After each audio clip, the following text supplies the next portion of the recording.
Not what you normally think of. He writes articles and strategy guides for a Famitsu app. Oh, very nice. Yeah, you can read them in app. So Berin, and of course we got the faces, the cameras on the faces of the players. Berin is beloved for his facial expressions. And Fuchi bringing out the flying machine early on. He has to go to defensive miner to block it. Flying machine is a very long range, but not long enough to reach those goblins on the other side. All right, we get the princess out the right side. Maybe try to get a snipe onto that flying machine. No, the goblin's going to take care of it instead.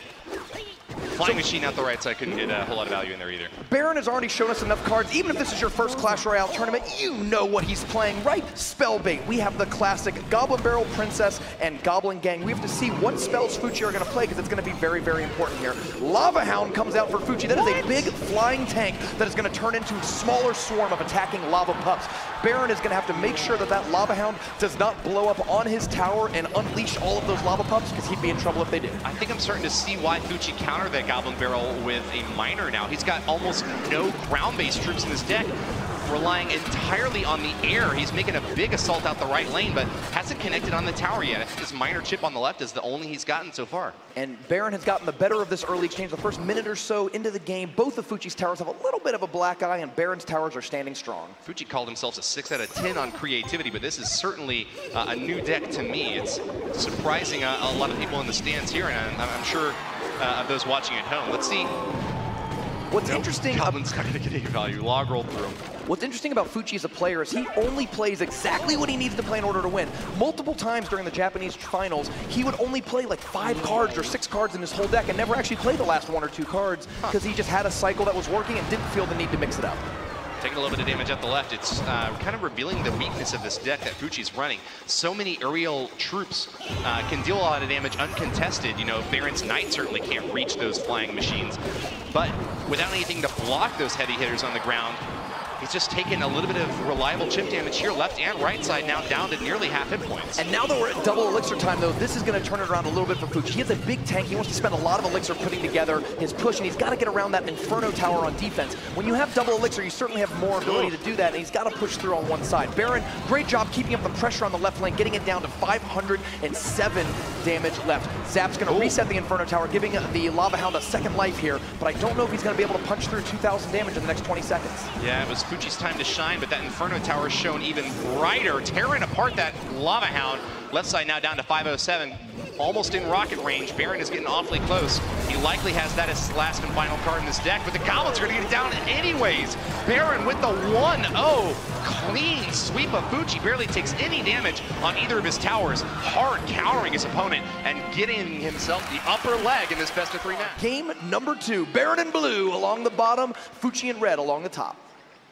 Advantage for Berin as this best-of-3 match could conclude right here and now if he gets the win. Fuchi needs to turn it around and go for the reverse sweep if he wants to claim this match and move on to the quarterfinals. Knights coming down in the right-hand lane for both players. The red Knight's going to keep that princess healthy, so Miner has to pop up behind her and give her the shovel to the face. Does a good job at it. Bats at the left lane don't get a whole lot of damage in though. No tank in front of them. Fuchi sitting at 10 elixir for a little while here.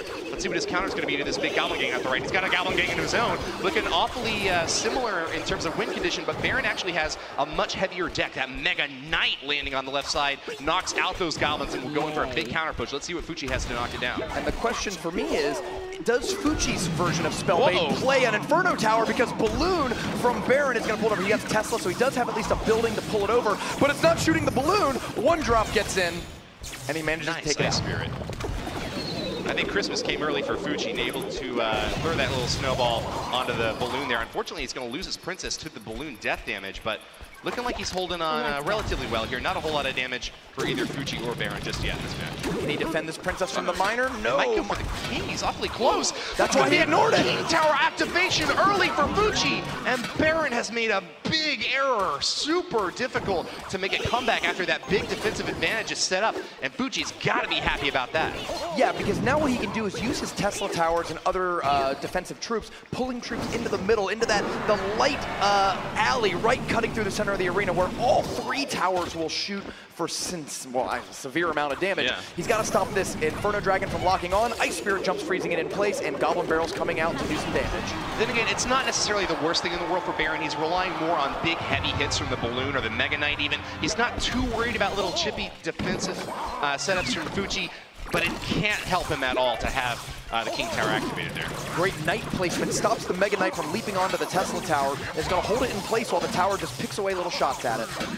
Nice minor placement from Berin here. There's actually only a couple of tiles in the corner up there to avoid being shot at by the King, and a great catch as well in the back end. Goblin Gang finishes off the barrel there, but the Princess does get a couple of shots off there, bringing that left side down to 1700. Fuchi has pulled ahead in damage now. And despite playing very different decks, the damage is near even as the last 30 seconds are counting down. We are in double elixir time, just 20 seconds away from overtime. And if we make it to overtime, the stakes are raised even more because the first tower to go down, that's the winner. The dangerous thing for Berin in this situation, though, is even though he wants to apply pressure in that bottom right corner with the miner to try to prevent the King Tower from locking on, it's really easy for Fuchi to get a read on where that miner is going to go and try to block it on his own and prevent that damage entirely. Fuchi defending very well against the balloon out here on the left and applying pressure once again out the left. The fact that Berin is running Zap rather than Log means that he's got nothing to finish off those goblins with one hit. Great Tesla Tower mechanic there is once the Tesla's done attacking, it goes into its little hidey hole. It went underground, and when the balloon blew up, it didn't damage the Tesla Tower, giving you an extra 10, 15, 20 seconds of damage, and now he's got 2 Teslas out. This is a really hard defensive base to crack. And watch, the other one moves back into the hidey hole. Princess not so lucky. Fuchi once again missing with the Goblin Barrel connection, but getting pretty decent value roll in the Log through the Goblin Gang out the left side and shipping it even further down. Haven't seen the 8th and final card in his deck, but it could be a big surprise hit. The Rocket deals a ton of damage, and it's a very popular inclusion in these Log-based decks. And the Miner gets intercepted by the Goblin Gang, letting the Princess live. She turns and switches onto the balloon while the Tesla Tower takes a few shots. Princess is going to go down again, but I think he's doing a great job holding it off. Berin repulsed time and time again. He's yet to connect in a big way. And with 458 on the left side tower, Fuchi with a 6 elixir rocket will wipe it out. 493 and 3 is the name of the game. Fuchi ties up this match 1-1. And so forth until eventually he just had that advantage both in damage and elixir to finish the game off. But we are down to a winner-take-all battle.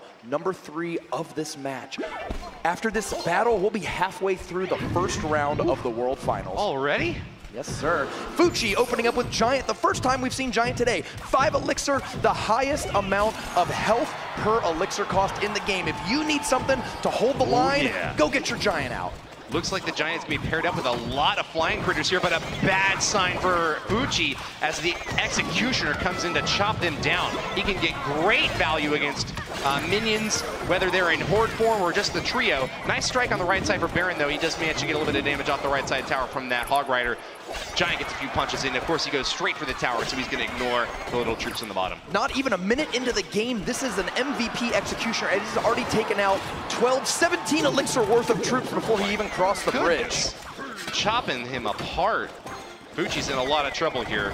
It's going to require some very careful play and trying to manipulate the Executioner out of Berin's hand in order to get value. I think he's done a pretty decent job here, though. As the Executioner crosses the bridge, we'll see what Fuchi has to counter him. Adaptation is the name of the game. We've spent the first minute 20 learning what kind of decks they got. Fuchi's going to play a Giant and back it up with some support troops. Berin's got the Hog Rider. My goodness! Huge Executioner swing destroys a minion horde, and the Hog Rider is left alone on the right side tower. That Princess takes a beating as she goes down to 485, and Berin pulls far ahead in this match. Those are the kind of plays that win Clash Royale World Championships. With his last bit of health, the Executioner pulls a no-scope 360, throws that axe, cleans out a 5 elixir. If that Executioner hadn't done anything else, that would have been an even trade, 5 for 5. It had already earned some value. To take out that minion horde it's reminiscent of when Clyde lost to Chief Pat because his own minion horde blew up from the Golem.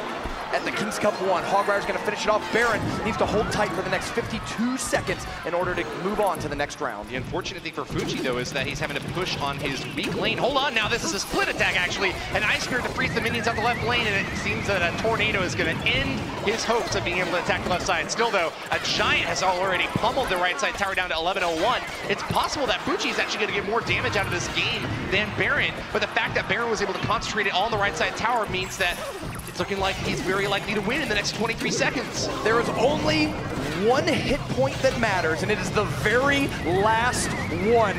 Fuchi deals more damage throughout this game, but with 14 seconds to go, Berin just needs to hold on with 1,000 on each tower in order to get away with the win and move on to the quarterfinals.